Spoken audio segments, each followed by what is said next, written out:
Welcome back to Meghan and Harry Tales, the podcast where we sift through the noise surrounding the Duke and Duchess of Sussex, cutting straight to the truth. I'm your host, Kelly. Today's episode dives into recent speculation claiming Meghan and Harry's relationship is on rocky ground.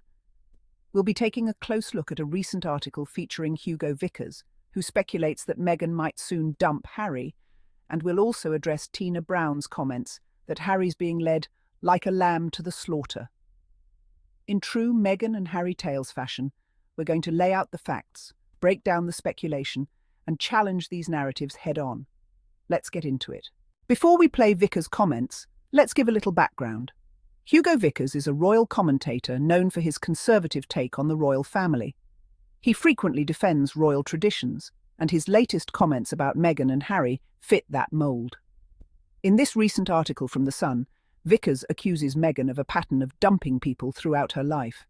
He goes on to suggest that Harry may be next, framing her as someone who sheds relationships the moment they no longer serve her. But as we'll see, this perspective misses some key points about Meghan's experiences, decisions, and relationships. Let's hear what Vickers has to say first. All right, let's unpack this bit by bit, because there's a lot going on in those comments. I Vickers hate paints to a say picture of that Meghan as a she has serial I mean, abandoner. people usually act in character and they usually act on form. And if you look at her form is that she dumped her father, she dumped her first husband, she dumped her Canadian chef lover, she dumped Jessica Mulroney, she dumped the entire British royal family. So who is going to be next for the chop? I think inevitably, probably Prince Harry. And there'll come a time when she'll think that she doesn't need him. I don't know when she might make that particular call. It's not for me to speculate, but she probably, she'll probably somehow put him in the wrong, and so that she can say that she's a wronged woman and he's just behaved like all the others, etc., etc. I mean, I don't think she ever admits that she is wrong about anything. But I feel very sorry for Prince Harry because I think he's in a very difficult place at the moment. I think he has been for some time.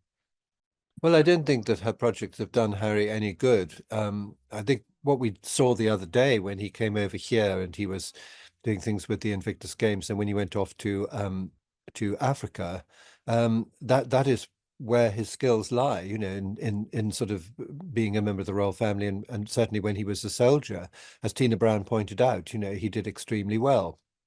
The Invictus Games wasn't entirely his initiative, but he certainly was the one who made it famous and popular, and he's done an incredibly good job with it.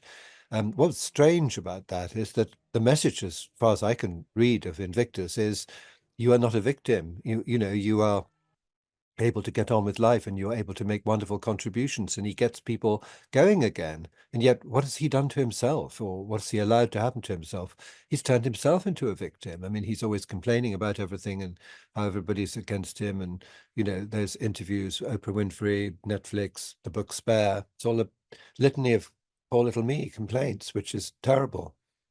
It's very difficult to kind of work out exactly what his view about it was. I mean, she if she hadn't come along, it wouldn't have happened. That's for certain. On the other hand, he is certainly complicit in it, and probably, well, my reading of it is that she detected that he was uncomfortable about certain things, and in a way, she exploited that and fed on it, and to the point that, of course, he definitely went willingly. I mean, he was definitely in on it, and we've seen him even in documentaries saying, sort of, here's the beginning of our new life kind of thing.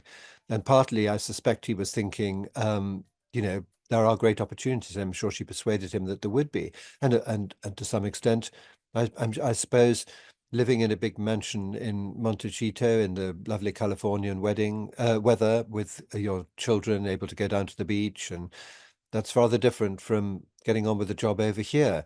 But I think there's something rather awful about, it's a bit like if you're at school, you may not like your school very much, but you sort of get on with it. But if somebody comes along and says, hey, there's a gate over there, have you thought about running away? That makes you very unhappy. And then if you actually do it, you have to live Because with the there's a lot going consequences. on in And those that's also comments. very tricky. Vickers paints a picture of Meghan as a serial abandoner, claiming that she's cut ties with her family, former friends, and even ex-partners. But let's be real here. This narrative conveniently ignores a lot of context. Let's start with her family situation.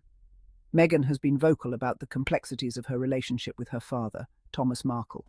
The relentless tabloid interference played a massive role in the rift between them, with certain outlets repeatedly paying him for interviews that aired private details about her. Meghan's decision to set boundaries with her father is understandable, given the constant media manipulation. This isn't abandonment, it's a reasonable reaction to a very public betrayal. Next, Vickers mentions Jessica Mulroney, a close friend of Meghan's for many years. The media often wants us to believe that any visible distance or lack of interaction means a relationship has soured. But life isn't that simple, especially for public figures. Meghan's friendships are undoubtedly impacted by her public position and the need for discretion, and those choices don't imply a lack of loyalty or connection. Now, on to Harry. Vickers implies that Meghan will eventually move on from her marriage to him, as if this relationship is transactional. But Meghan and Harry have shown time and again that they're committed to building a life together, withstanding intense media scrutiny and even relocating for their family's well-being. Meghan hasn't abandoned anyone. Instead, she's established boundaries and prioritized her family, something we'd commend if it were anyone else. Vickers also raises rumours about alleged tensions with high-profile friends like Serena Williams and Sophie Trudeau, implying that Meghan has a falling-out pattern. But this narrative assumes that every friendship must be public and constant, which is unrealistic. In fact, it's common among high-profile individuals to keep certain relationships private to avoid media intrusion. Meghan and Serena have shared mutual support on multiple occasions, including Serena publicly defending Meghan in interviews. As for Sophie Trudeau, both she and Meghan lead busy lives with families and careers. In reality, people grow and shift in their relationships. It doesn't mean there's animosity or abandonment involved. Now, there's the claim that Meghan and Harry are leading increasingly separate lives, based on recent solo appearances. But let's think about this. Harry has long been passionate about the Invictus Games and supporting veterans, while Meghan has committed herself to women's empowerment and charity work. Is it so surprising that they might take on separate projects? Plenty of successful couples have individual careers and interests. For instance, Beyoncé and Jay-Z pursue their own projects while supporting each other's work. Meghan and Harry's separate appearances are a testament to their autonomy, not a sign of relationship trouble.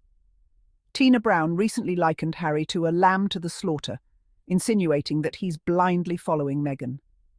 This metaphor paints a pretty bleak picture of Harry's agency, as though he's lost the ability to make choices independently.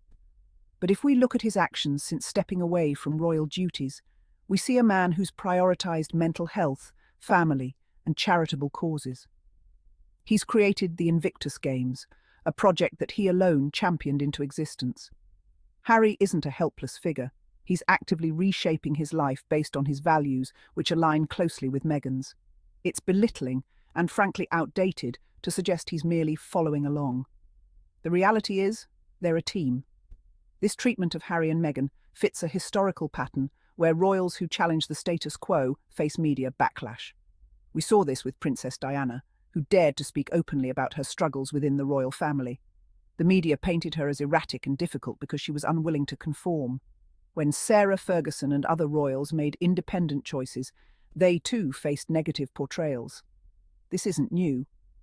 What's different here is that the scrutiny Meghan faces is amplified by a blend of racial bias and resistance to modernization within the royal institution. Let's shift focus to what Meghan is actually doing. Beyond the headlines, she's been making a tangible impact through her charity work and advocacy. She's worked with shelters, women's organizations, and partnered with Harry on mental health initiatives. Meghan exudes compassion and empathy, characteristics that resonate in every project she pursues. Instead of viewing her as divisive, we should acknowledge her contributions to these causes. Meghan isn't in this for celebrity status. She's committed to making a difference. And let's not forget Harry's growth. His work with the Invictus Games has redefined his legacy, showing that he's not wallowing in victimhood, but rather channeling his experiences to help others. Harry's mental health advocacy has brought attention to issues often overlooked within the royal family. He's a man who's taken ownership of his journey, breaking free from toxic cycles and creating positive change. To wrap up, it's crucial for the media to approach these narratives with responsibility. Meghan and Harry deserve fair representation, free from skewed portrayals and baseless accusations. When we critically examine these stories, it's clear they're often a reflection of entrenched biases rather than reality. Meghan and Harry are a strong, united couple, facing these challenges head-on. Their story isn't one of conflict, but one of resilience, dedication, and unwavering support for each other. Let's remember that, and let's hold media figures like Hugo Vickers and Tina Brown accountable for the narratives they push. Thank you for joining us on Meghan and Harry Tales. Until next time, let's continue to question the media and support the Sussexes in their journey.